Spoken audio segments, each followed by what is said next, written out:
Hello, welcome everybody. Those of you that have joined us for this second episode of Leadership in 15. So if you have joined us, welcome.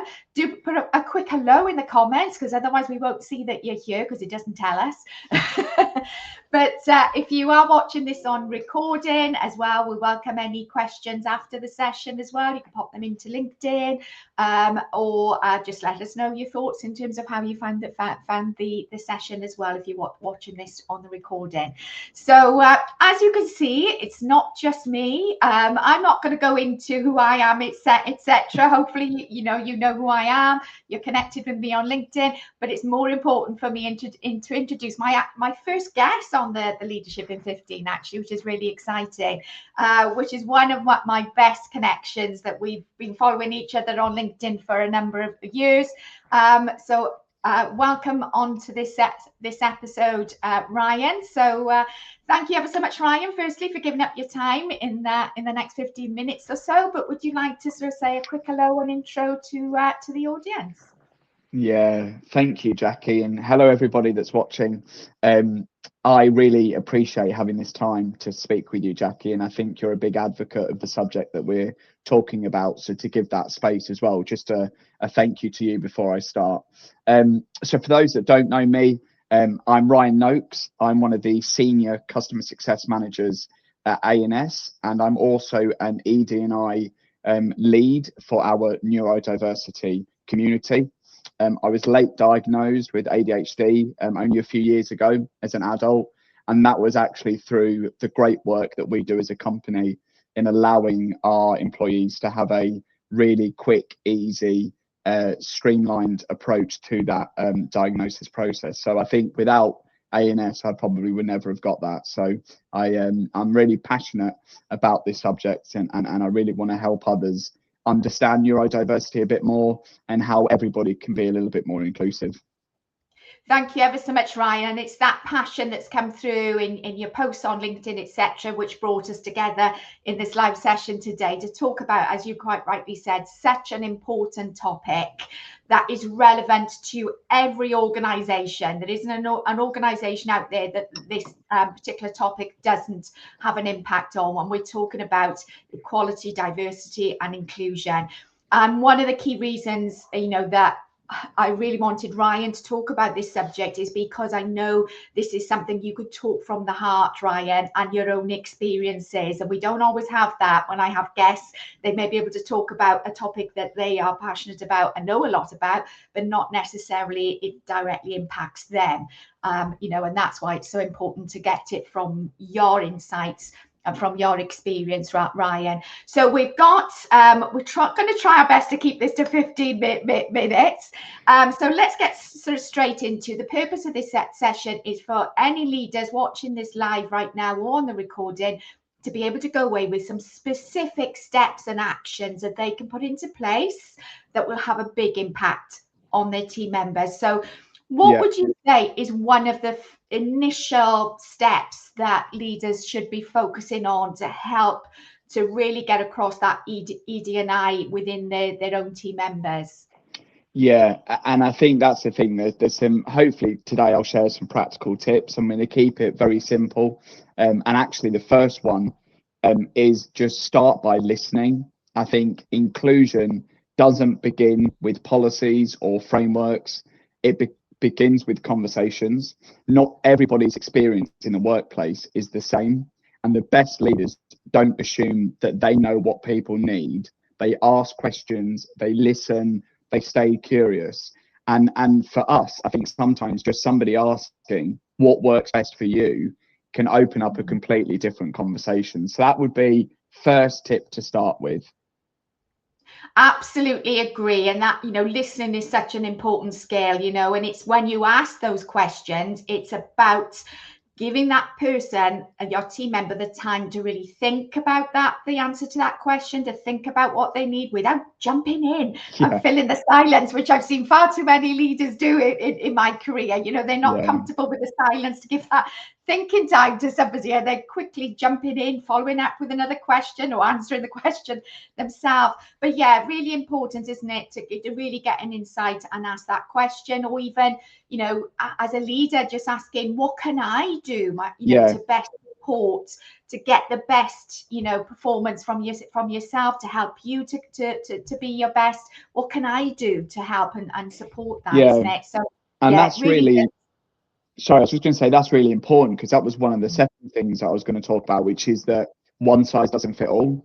And actually, I mean, neurodiversity literally means different ways of thinking, processing, working. So what works brilliantly for one person might not for somebody else. And I think, just as you said there, leaders, I think, sometimes fall into the trap of thinking that they've got a set way of working. That's how they want to manage. That's how they want to lead.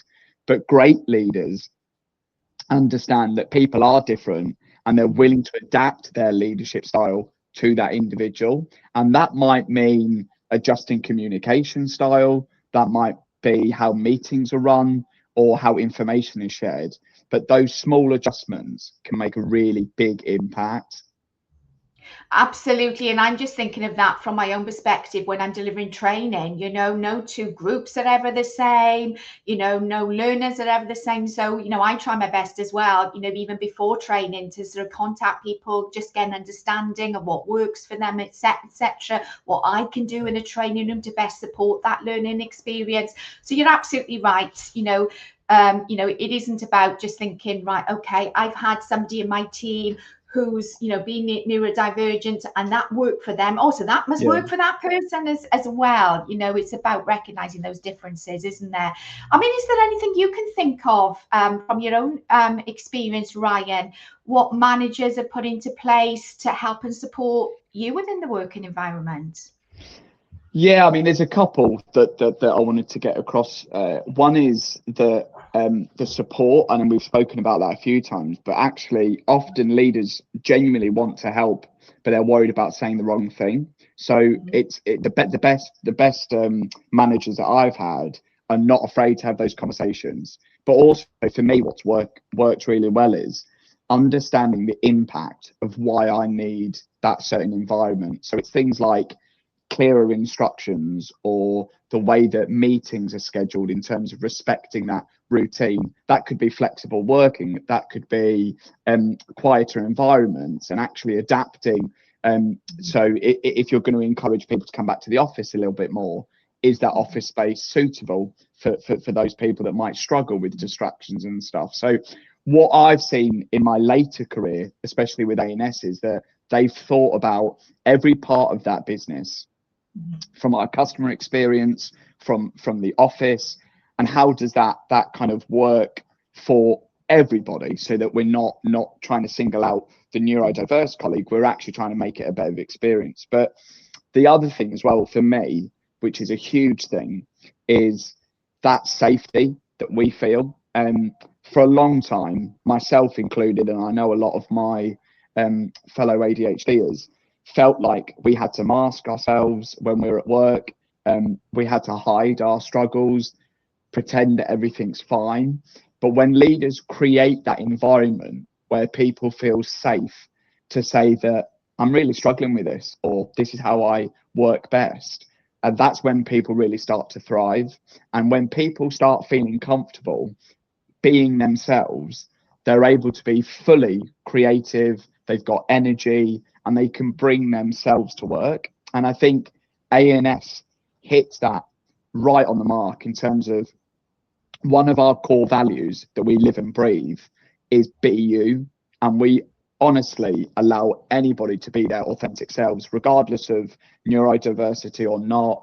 Anything, you are a skilled and talented individual, and we look beyond everything else. We look at that, and I think that is where having that environment means that we can be our best selves and not have to fight those challenges and those struggles, because that takes a lot of energy out of your day.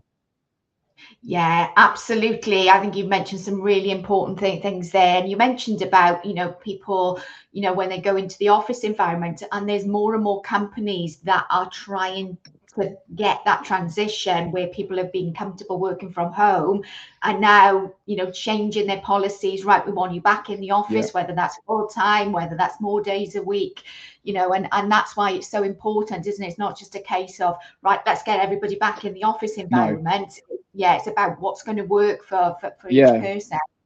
And you have to be respectful of that as well. I think great organizations understand that people that do need a certain environment, it's not that we just want to work from home more. It's not that we want to sit in our pajamas and stuff. It is we're professionals in the sense that we need to be able to achieve what we want to achieve, but in the best way.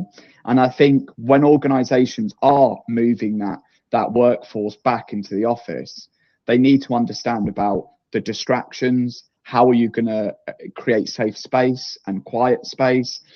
Practically, how does that work in terms of around your colleagues? So there's all these little bits that people tend to forget when they think about collaboration. That's really important to get everybody in a room, and that's much quicker. But with collaboration comes some hidden struggles that people probably wouldn't understand if they don't live and breathe it like I do. Yeah, absolutely. So, we've mentioned about the importance of listening, not a one size fits all, adapting our communication and support. Is there anything else that, leaders can do to really help and support?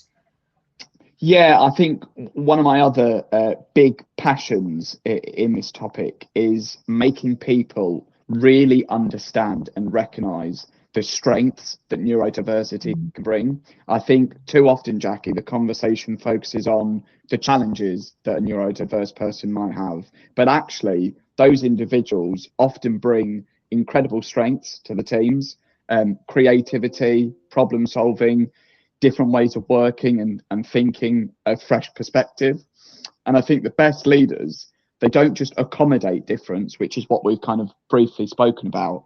They value that difference. And I think when you've got a team that's made up of people who think differently, you often end up with better ideas, better innovation, and stronger outcomes. So I think if I could leave the audience with anything today, it would be that inclusion isn't about having all the answers. It's about being open enough to ask the right questions, listen to the people, create an environment where everybody feels like they can do their best work. And I think when leaders get that right, everybody benefits.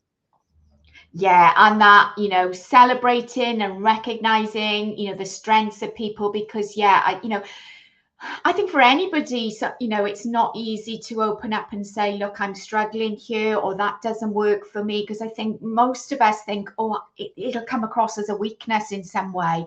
And I don't want my team leader or my senior leader to think of that as as a weakness. So, yeah, I think, that for me is probably one of the most important, I think, to celebrate, recognize, that creativity, the strengths that that your team bring. I mean, just before we finish off, Ryan, if you look back in terms of where you are now, what would you say are your top strengths in terms of that sort of ED and I? What does that bring to A&S in terms of your key strengths? I think actually it's really important to do that reflection. It does bring a different set of skills than other people. I think for me, I've actually used my neurodiversity, I think, in my career as customer success. And actually, I've got empathy. I can feel emotions really deeply. So I think you can do all the training on understanding emotional intelligence and putting the customer at the heart of every interaction.